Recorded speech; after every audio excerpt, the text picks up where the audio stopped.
Philip Wolen.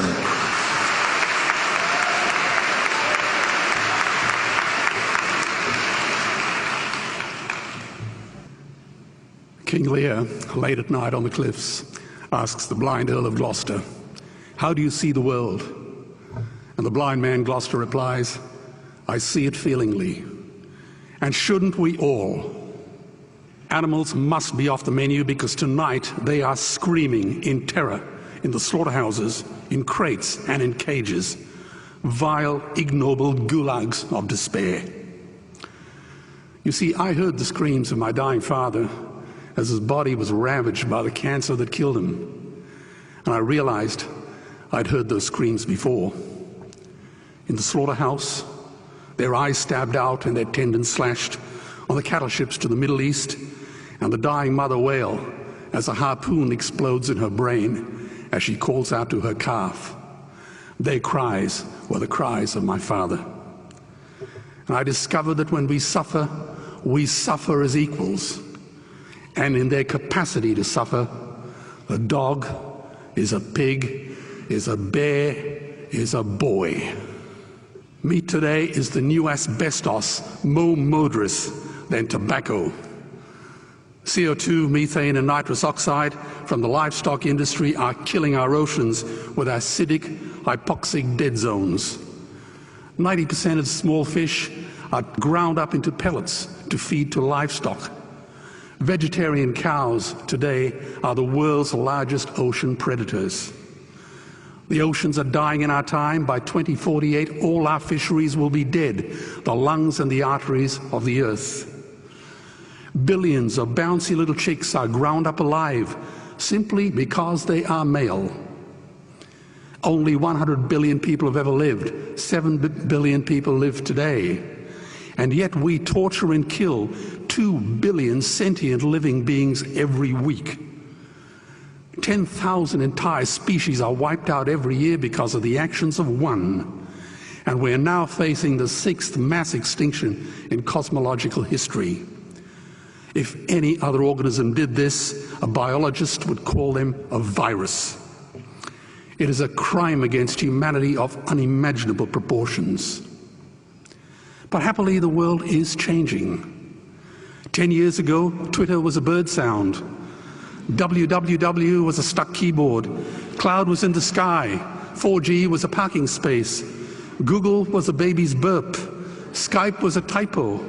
And Al-Qaeda was my plumber. Victor Hugo said, "There is nothing more powerful than an idea whose time has come." Well, animal rights today is now the greatest social justice issue since the abolition of slavery. Do you know there are over 600 million vegetarians in this world? And that is bigger than the United States, England, France, Germany, Spain, Italy, Canada, Australia, New Zealand, all put together. If we were one nation, we would be bigger than the 27 nations of the European Union. Can you believe that? And despite this massive demographic footprint, we are still drowned out by the raucous hunt and shoot and killing cartels who believe that violence is the answer when it should not even be a question. Meat kills animals, kills us, and is killing our economies. Medicare has already bankrupted the United States. They will need $8 trillion invested in treasury bills just to pay the interest, and they have precisely zero. They could shut down every school, Army, Navy, Air Force, Homeland Security, Marines, CIA, and FBI, and they still will not have the money to pay their doctor bills. And our Cornell and Harvard say that the optimum amount of meat in a healthy human diet is precisely zero. Water, as you know, is the new oil. Nations will soon be going to war for it. Underground aquifers that took millions of years to fill are now running dry.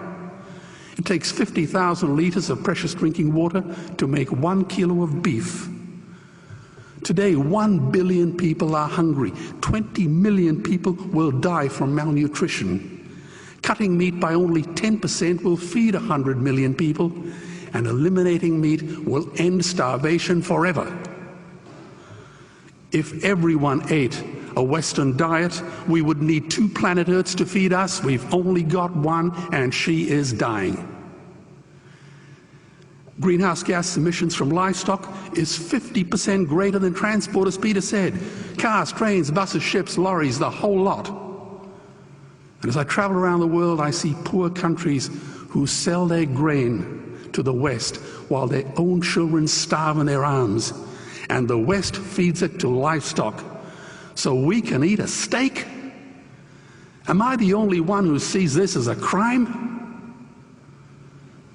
Believe me, every morsel of meat we eat is slapping the tear-stained face of a hungry child. When I look into her eyes, do I remain silent? The earth can produce enough food for everyone's need, but not enough for everyone's greed. We are facing the perfect storm.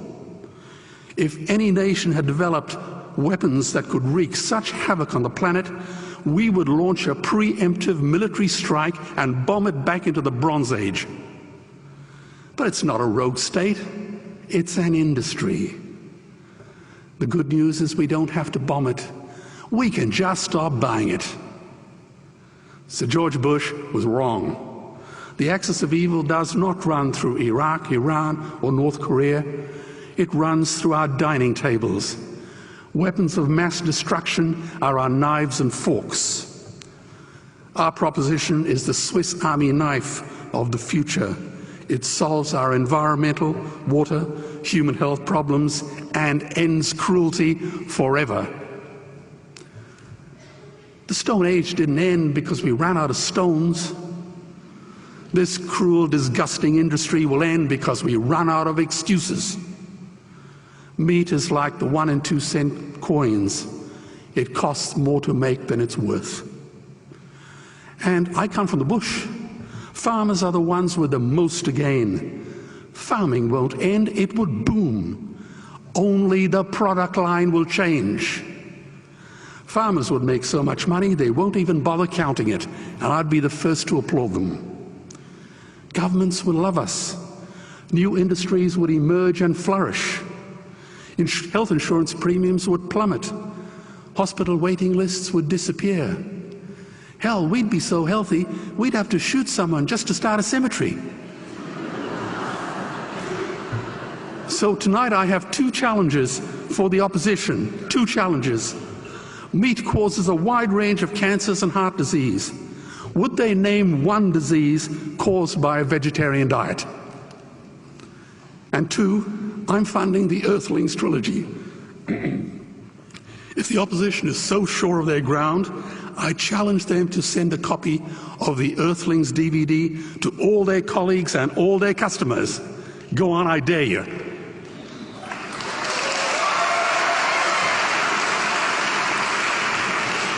Animals are not just other species, they are other nations, and we murder them at our peril. The peace map is drawn on a menu. Peace is not just the absence of war, it is the presence of justice. Justice must be blind to race, color, religion, or species. If she's not blind, she will be a weapon of terror. And tonight, there is unimaginable terror in those ghastly Guantanamos we call factory farms or slaughterhouses. Believe me, if slaughterhouses had glass walls, we wouldn't be having this debate tonight. You see, I believe another world is possible. And on a quiet night, I can hear her breathing. Let's get animals off the menu and out of these torture chambers. Please vote tonight for those who have no voice. Thank you.